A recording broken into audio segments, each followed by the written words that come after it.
کہتے ہیں؟ جواب: جس دن تمام انسان مر جائیں گے، زمین و آسمان اور پوری کائنات تباہ و برباد ہو جائے گی، اس دن کو قیامت کا دن کہتے ہیں۔ سوال: تمام انسان اور جاندار کیسے مر جائیں گے؟ جواب: حضرت اسرافیل علیہ السلام سور پھونکیں گے، جس کی ڈراؤنی آواز سے سب مر جائیں گے اور ساری چیز ٹوٹ پھوٹ کر فنا ہو جائے گی۔ سوال: قیامت کب آئیں گی؟ جواب: اس کا ٹھیک وقت اللہ تعالیٰ کے علاوہ کوئی نہیں جانتا۔ سوال: کیا ہمارے پیغمبر رسول صلی اللہ علیہ وسلم نے قیامت کی کچھ نشانیاں بتائی ہیں جسے دیکھ کر قیامت کا قریب آنا معلوم ہوتا ہے؟ جواب: جی ہاں۔ سوال: قیامت کی نشانیاں کیا ہیں؟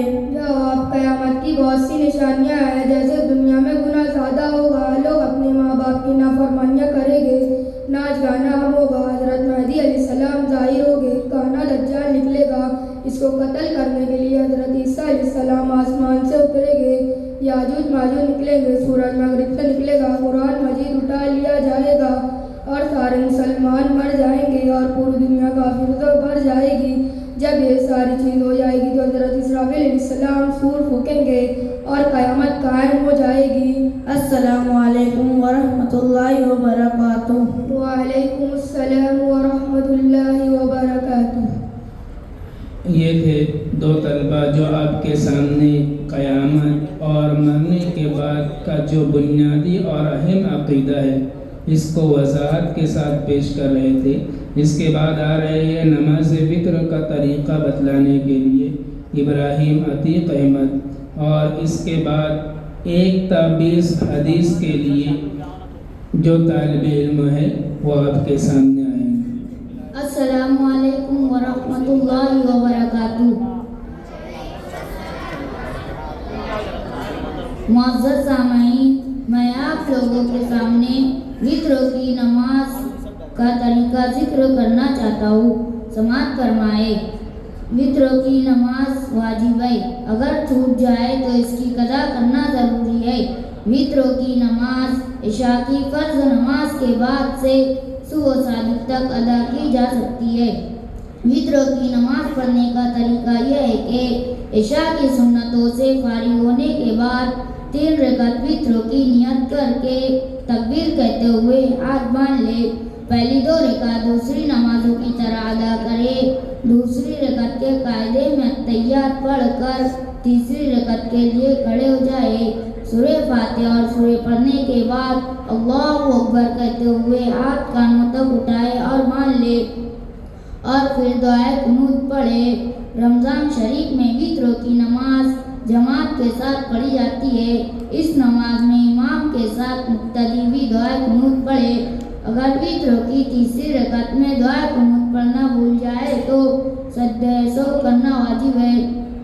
دعائے قنوت: اللہم انا نستعینک ونستغفرک ونؤمن بک ونتوکل علیک ونثنی علیک الخیر ونشکرک ولا نکفرک ونخلع ونترک من یفجرک اللہم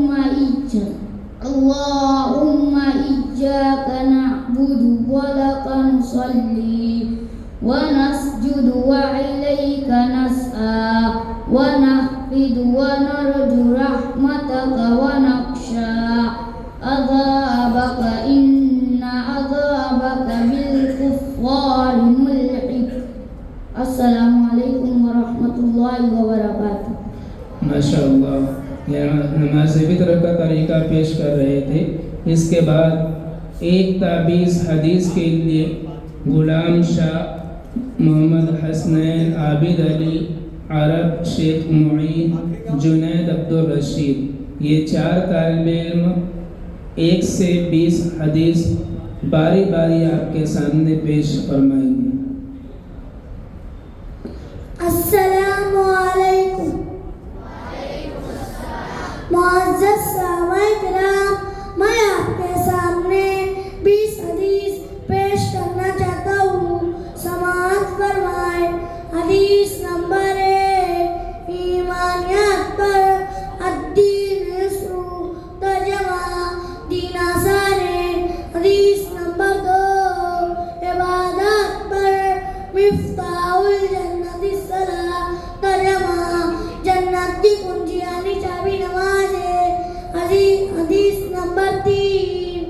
معاملات پر من غش فلیس منا، ترجمہ جو دھوکہ دے وہ مسلمانوں میں سے نہیں۔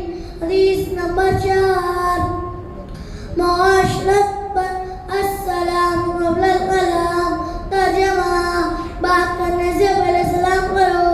حدیث نمبر 5، اخلاقیات پر علیکم بالصدق، ترجمہ ہمیشہ سچ بات کہو۔ السلام علیکم۔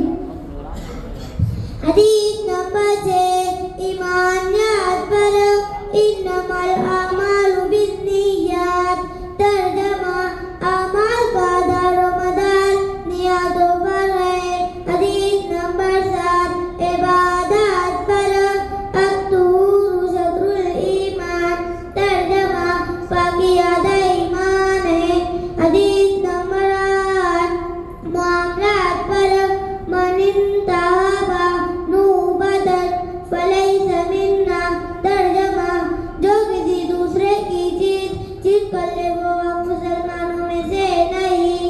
حدیث نمبر 9، معاشرت پر الجنت تحت اقدام الامہات، ترجمہ جنت ماؤں کے قدموں کے نیچے ہے۔ حدیث نمبر 10، اخلاقیات پر اجتنبوا الغضب، ترجمہ غصے سے بچو۔ حدیث نمبر 11، ایمانیات پر اذا سألت فاسأل اللہ، ترجمہ تجھے جب کچھ مانگنا ہو تو اللہ تعالیٰ اس سے مانگا کر۔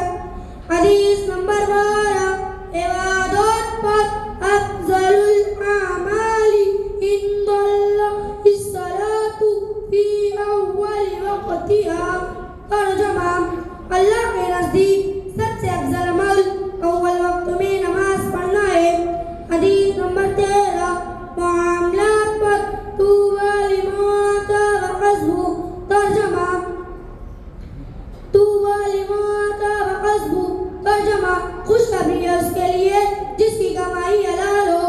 حدیث نمبر 14، معاشرات پر اذا دخلتم بیتا فسلموا علی اہلہ، ترجمہ جب تم گھر میں داخل ہو تو گھر والوں کو سلام کرو۔ حدیث نمبر 15، ایمانیات پر لا يدخل الجنۃ نمام، ترجمہ چغل خور کبھی جنت میں داخل نہیں ہوگا۔ حدیث نمبر 16، ایمانیات پر احسن الکلام کلام اللہ، ترجمہ سب سے اچھا کلام اللہ کا کلام ہے۔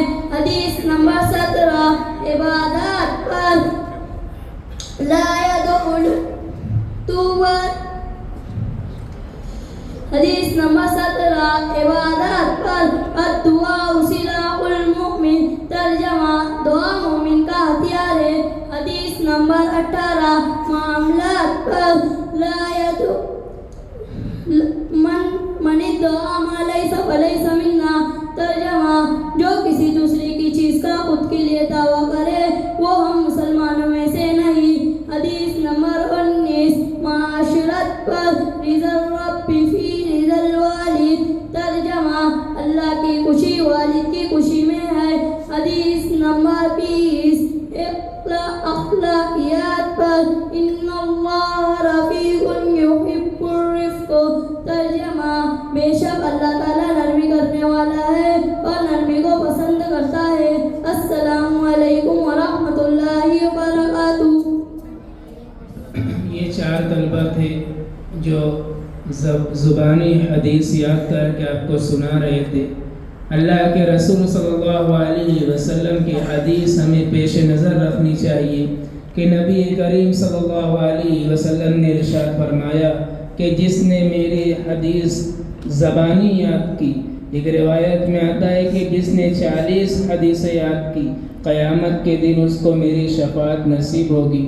آپ کے یہ بچے اس ادارے میں کم و بیش الگ الگ سالوں میں جو ہمارا دینیات کا سلیبس ہے اس کے 3-4 سالوں میں ان 40 حدیثوں کو الحمدللہ زبانی یاد کر لیتے ہیں اور اپنے پروگرام میں اس کو پیش کرتے ہیں۔